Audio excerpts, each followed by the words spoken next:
ខេសួស្តីអ្នកទាំងអស់គ្នាសម្រាប់វីដេអូមួយនេះខ្ញុំចង់បង្ហាញអំពី indicator មួយដែលវាអាចជួយចាប់ change state of delivery ដែលល្អនៅក្នុង high time frame ដើម្បីយើងចូលបានងាយស្រួលអញ្ចឹងនៅក្នុងវីដេអូនេះ indicator ហ្នឹងគឺជា indicator free ទេក៏ប៉ុន្តែយើងត្រូវការ claim យកវាមកវិញហើយយើងអត់ត្រូវចាំបាច់ត្រូវទៅទិញ trading view ដែលអស់លុយទេអញ្ចឹងខ្ញុំធ្វើការបង្ហាញនៅត្រង់នេះគឺជា trading view ដែល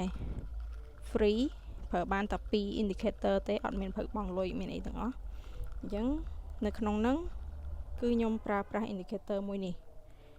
FX4 របស់ FX4 living ហើយក្នុងហ្នឹងគឺវាមានការចាប់ indicator ចាប់ឲ្យយើងចូល CISD របស់1ម៉ោងឬក៏15នាទីអីចឹងទៅអញ្ចឹងនៅក្នុងនេះគឺមាន CISD របស់1ម៉ោងដែលអាចបង្ហាញឲ្យយើងឃើញនៅក្នុង time frame 15នាទីអញ្ចឹងដូចយើងឃើញនៅត្រង់នេះចឹង CISD គេដាក់ផ្លាកថាដាក់ label ថា CSOD បានន័យថា change state of delivery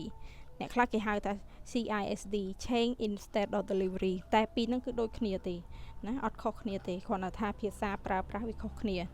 អញ្ចឹង change state of delivery បានន័យថា SOD វាស្មើនឹង change in state of delivery CISD អញ្ចឹងពីរនឹងដូចគ្នាកុំច្រឡំគ្នាអញ្ចឹងណាហើយសម្រាប់ indicator ហ្នឹងវាអត់ repaint ទេបានន័យថាវាមិនមែនតតែតម្លៃដើរហើយបានវាចេញទេគឺវាចេញនៅពេលដែលបិទបកគោលបែប formation របស់វាបិទបកគោលជាក់ស្ដែងគឺវាបិទឧទាហរណ៍ថាបកគោលនេះបកគោលទី1ហើយខ្ញុំច្អល់នេះណាអញ្ចឹងនៅពេលដែលបិទបកគោលទី2នេះគឺយើងចូលបកគោលទី3នៅពេលដែលវាបកចូលទៅក្នុង CISD មកវិញ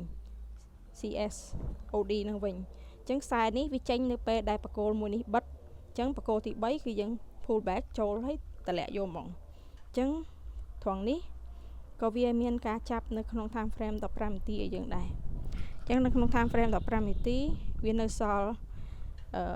OB និង CISD ដែលអត់ទាន់បានប្រើនៅត្រង់នេះអញ្ចឹងនៅពេលដែលវាធ្លាក់ចុះមកប៉ះជាមួយនឹងនៅសល់ត្រង់នេះ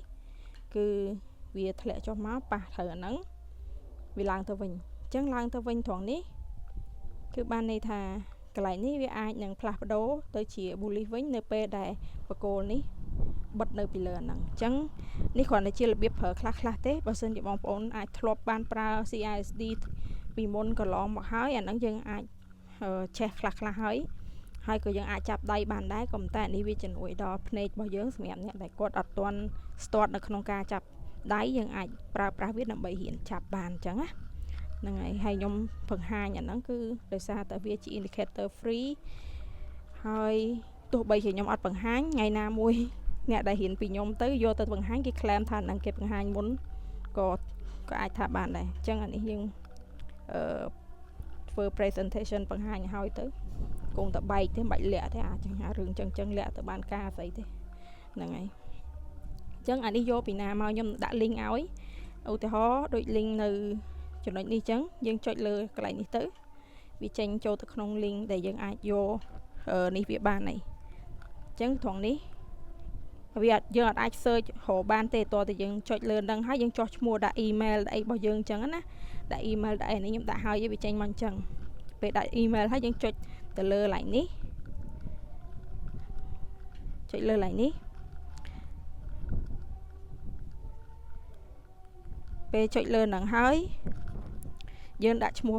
trading view របស់យើងមកដែលយើងអាចយកពីក្នុង trading view របស់យើងនៅត្រង់នេះនេះយកមកអាហ្នឹងមកយកមកដាក់ចូលទៅក្នុងហ្នឹងហើយចុច claim indicator បន្ទាប់ពី claim indicator ហើយយើងអាចរកវានៅក្នុងកន្លែងនេះអាចរកវានៅក្នុង trading indicator នៅក្នុង invited only យើងអាចរកវាទៅយើងអាច apply វាចូលហើយរបៀប setting វាស្រួលទេយើងចង់ប្រើ setting ចង់ប្រើអា CISD ហ្នឹងបោះ ហើយនឹង OB នឹងបោះ time frame ណាយើងបង្កើតទៅក្នុងហ្នឹង layout វាឲ្យ3 time frame ខុសគ្នាវាឲ្យ15នាទីក៏យើងអាចចង់បដូរទៅអីក៏បានដែរចង់បដូរដាក់5នាទីចង់បដូរដាក់អីក៏បានដែរបើយើងចង់ thread ធំយើងយក1ម៉ោង15នាទីទៅហើយអាកន្លែងពណ៌នេះយើងលុបវាចោលទៅព្រោះដាក់ពណ៌នឹងទៀតវាប្រតិបត្តិអាក្រក់មើលក្នុងឆាតអញ្ចឹងណាតែបើយើងចង់ដឹងយើងសាកបើកមើលវាទៅវាចេញមិនអញ្ចឹងណាតែបើយើងអត់ចង់ទេយើងបិទទៅយកតែខ្សែទៅបានហើយយកតែCI CSOD OB SMT វាចាប់ SMT ឲ្យទៀតពេលយើងចង់សេរី SMT យើងត្រូវសេរីយកអានេះឧទាហរណ៍យើងត្រូវBTC អញ្ចឹងយើងត្រូវយកinterim អូខេហ្នឹងហើយយើងត្រូវយក interim អញ្ចឹងពេលដែលយក interim ហើយវាចេញ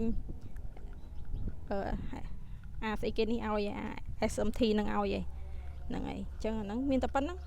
វាចាប់ឲ្យឥឡូវបើសិនវាបែកទៅវិញបានន័យថាអានេះវាធ្លាក់ចុះមកទៅហឹងមកហ្នឹងគឺវាចូលមកក្នុង OB របស់អានេះដែលនៅសល់អានេះទៅ inducement ចូលទៅឡើងទៅ view អញ្ចឹងអាហ្នឹងអាចគូ